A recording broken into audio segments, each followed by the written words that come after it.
Stand up closer to the mic. Just come a little bit closer to the, come a little bit, I can hear you. Okay. Oh, well. Okay, since Rory joined the team, Oliver Queen didn't really like him. Disliked him, actually. Well, since now that he's joined the team, are y'all going to be like friends? Are you going to get closer? Or... You mean like go out for a burger? Go to Big Belly Burger? Yeah. Yeah, there's an uneasy alliance because Oliver brought Roy into Team Arrow, even though apparently they don't call it that.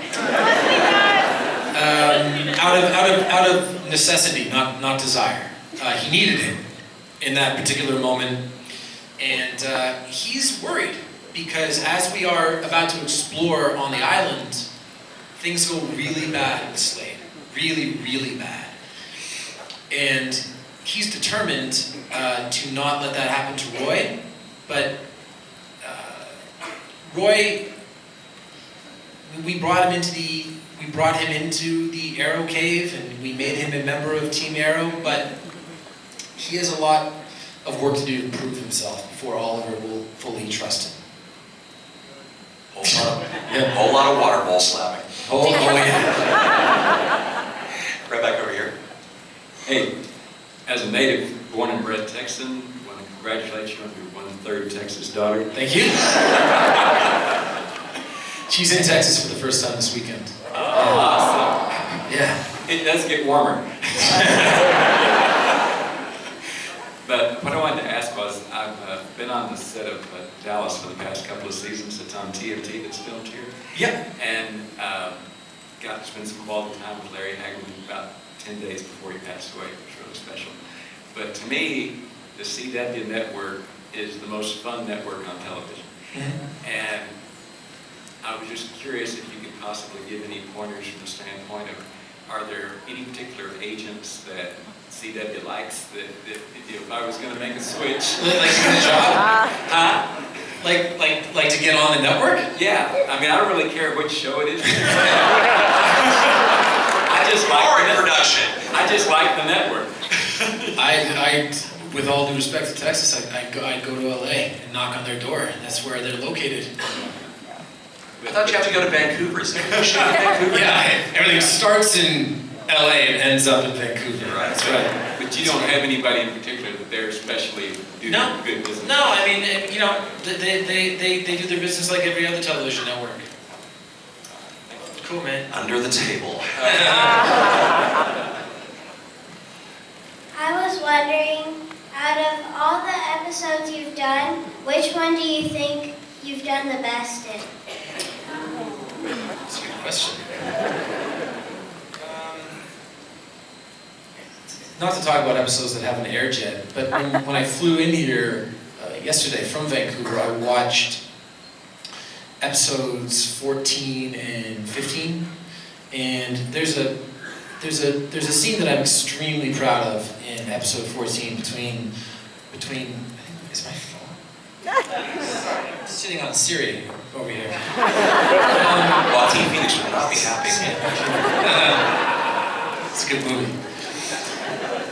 There's a scene between Katie Cassidy and I in episode 14 that I'm incredibly proud of, and as a whole, episode 15, which is called The Promise, is I'm just blown away by that episode. I actually bought Wi-Fi on the plane yesterday so that I could immediately email the producers and the director, Glenn Winter, of that episode, just to say I'm very proud to be a part of this. Our 15th episode is by far our best episode of the series so far. Mark it down, kid. Right over here. Hi, Steven. Hi. My name's Sabrina. Hi, Sabrina. I love you. My grandma loves you even more. Okay. To the point that when we watch your show, if I go to the kitchen to get a drink or make any sort of noise, she is shushing me. Yes, she has to hear your voice. No interruptions whatsoever. My question is I've heard you talk before about your relationship with Felicity, and I know I'm pretty sure like a good portion of this room ships Felicity. We all love Oliver. We love you guys together. And I know you said before before that, the dynamic that, they have going for you, it's so good. Like, why would you want to mess a good thing up by giving an episode in which you guys get a little bit more intimate? But as far as the casting with Emily as Felicity, like, when you first met her, did you know there was going to be that chemistry, or was it like trial and error during episodes in which you found it? Well, I first met Emily on our 3rd episode. She was supposed to be in 1 episode. And it was, actually, it was my first opportunity as the lead in a series to try to make a guest star comfortable. It's actually my first real scene where I had lots of dialogue with somebody that wasn't a core part of our cast. When I did Private Practice, Amy Brenneman, who I had all my scenes with, she went out of her way to make sure that before we shot our first scene, I was incredibly comfortable. We chatted about our families, about our partners, and by the time it came to shoot our scene, which was a very intimate scene, I couldn't have been more at ease. So I remember thinking, here's my opportunity with Emily to really try and make her feel at home and happy and comfortable. And when we shot that scene, when she did her first, we shot my coverage first, and when she said my name or did her little things for the first time, and I laughed, that was legitimate. Like, I was not expecting it, and it just made me crack up. So it was right from the start. We've always just had a nice, easy time doing scenes together. Thank you. You're welcome. Say hi to your grandma. Mark Wahlberg in there. Right over here. Hi, I just want to say I'm a huge fan. Love the show. Thank you. I had a question about the tattoos that we see on Oliver in the show. How many of those tattoos are actually Oliver's, and how many of them are yours? I don't have any tattoos. All right. It takes 90 minutes to put those tattoos on. 90 minutes. They got me one of those massage chairs that you put your head in. And I got the back done, and then I got the front done, and we're always adding tattoos. I got shot this week, or like, it takes 90 minutes. It takes about 30, 40 minutes to take them off. Otherwise, I have like weird stuff that falls off my body for several days afterwards. And we're actually going to learn a little bit more about them in coming episodes. We're going to see me get a tattoo relatively soon in an upcoming episode. And yeah, no tattoos for me. All right. What a continuity nightmare. I mean, this is a 5-year arc. And we are, well, they had it charted, and we are establishing, because I spend the entirety of episode 17 in the flashbacks, I spend the entire time shirtless, right? And chained up. And wet. All of those things are true. And looking nothing like that. Sure, yeah, sure. Hey, by the way, they edited my chest hair out in post-production on this show. And it really pissed me off when I saw it. Because it took me to like being 31 years old to actually start to grow chest hair. And it's not there anymore. I'm glad I got that off of my chest, no pun intended.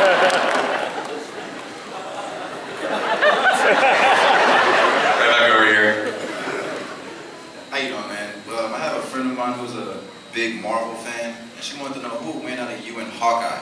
Here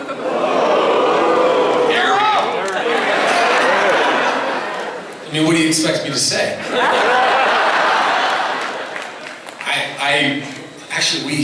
Jeremy Renner and I had a mutual friend, my buddy Sal, in LA, and we met one night. And at the time we had just shot the pilot, and I totally wanted to be like, hey man, I play your proxy on the DC side, but I didn't. Get Sal on the case. I know, I was get Sal to introduce us. Right back over here. My question is, we've seen Ollie and Felicity in Dig Place with some really awesome gadgets. Do you have a favorite? Of the gadgets that they use?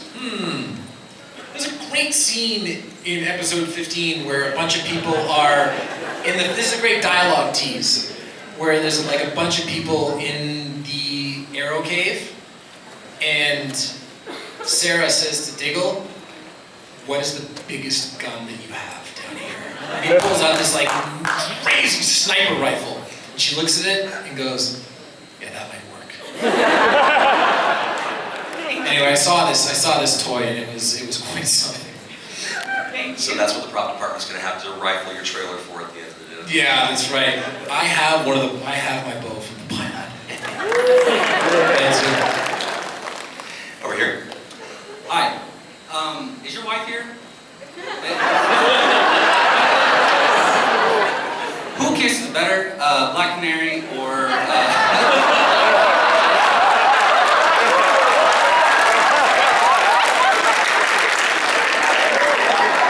I didn't hear the second part of I didn't hear the other option. Black Canary or The Asian chick. I don't know her name.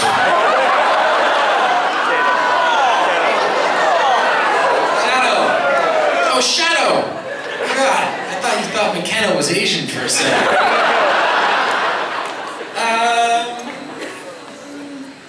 Definitely got to throw a little bit more passion into the Black Canary kiss, but don't make me choose. Let's just agree that it's a good problem to have.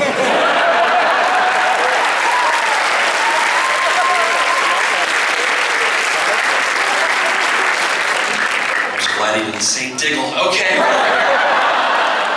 Real quick, will you follow me on Instagram?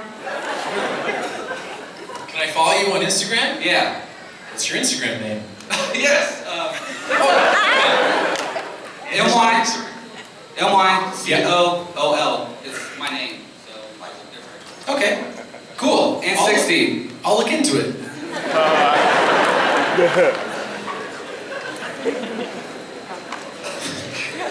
That wasn't even a question. Actually, it was. No, it wasn't. It wasn't interrupted. Right. Right over here. So, this question was kind of already asked when I was in line, and this has been a heavy point of contention in my house for a long time, so I just had to ask your opinion on this. Let's get this settled. Okay. All right. Given similar character arcs between you and perhaps another DC superhero, how do you see a physical conflict with your character Oliver Queen, say, versus one Bruce Wayne? Ooh. That hasn't been asked. I would love for Bruce Wayne to either appear on the show in some way, or for me to hear about Bruce Wayne, because I think it would be really funny for, say, Felicity to tell me about Bruce Wayne. And she's like, yeah, he runs a big corporation, right? Okay. And he's a billionaire. Yeah, okay. And he's like a masked vigilante at night. And I go, this guy's a ripoff.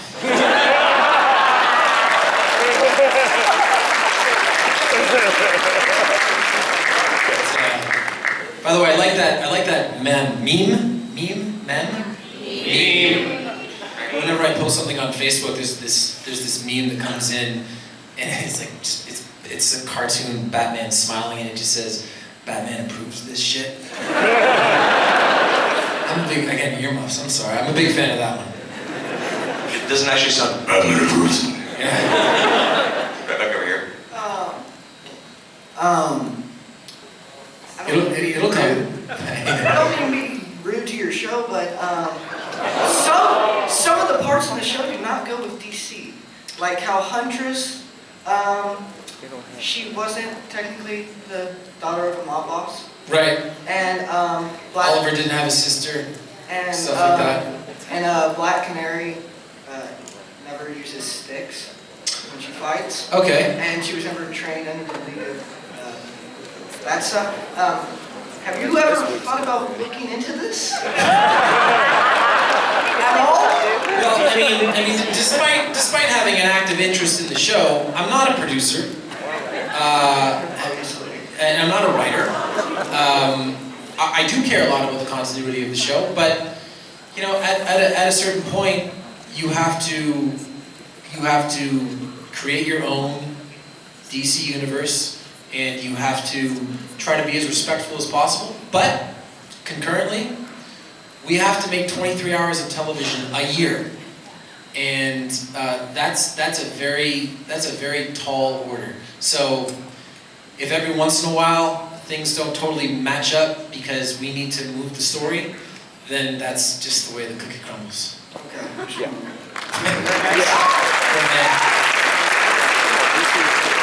That wasn't that bad.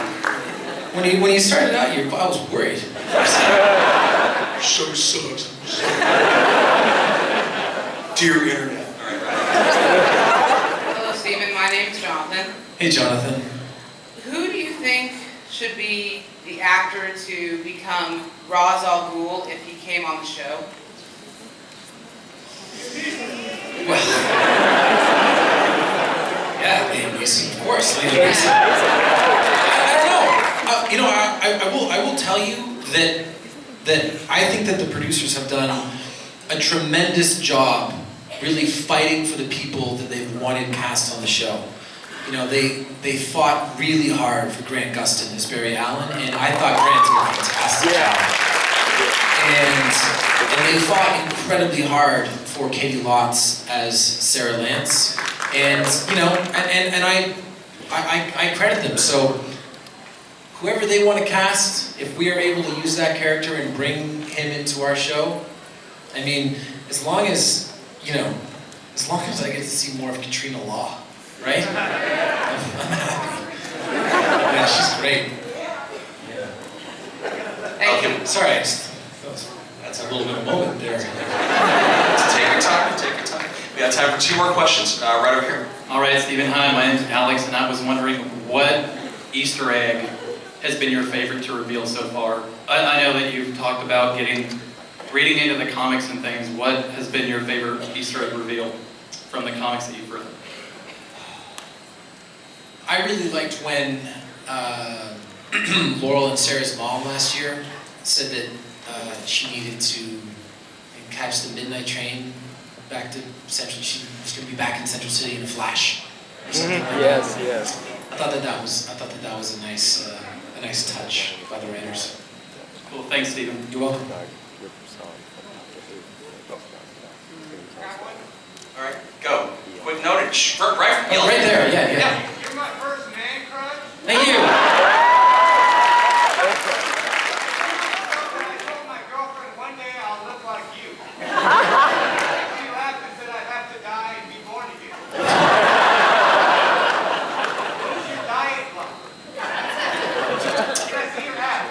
No. No way. You see enough of them. With chest hair. I did jump with chest hair. No, I changed my diet a little bit for the show. I cut out dairy, and I cut out gluten, which I've added back in because I mean life is just too short. But it is funny asking for stuff without butter in Texas. You can do that? No, apparently not. Next thing you'll be telling me you can't have ranch on everything. All right. It is a gas to have watched this show develop. I didn't, like a lot of people, I didn't know what to expect from a show on the CW that has a character with so much potential and so many crossovers into so many different DC properties. Thank you for being a cornerstone of it. We appreciate it. The fans appreciate it. And thanks for coming to Texas.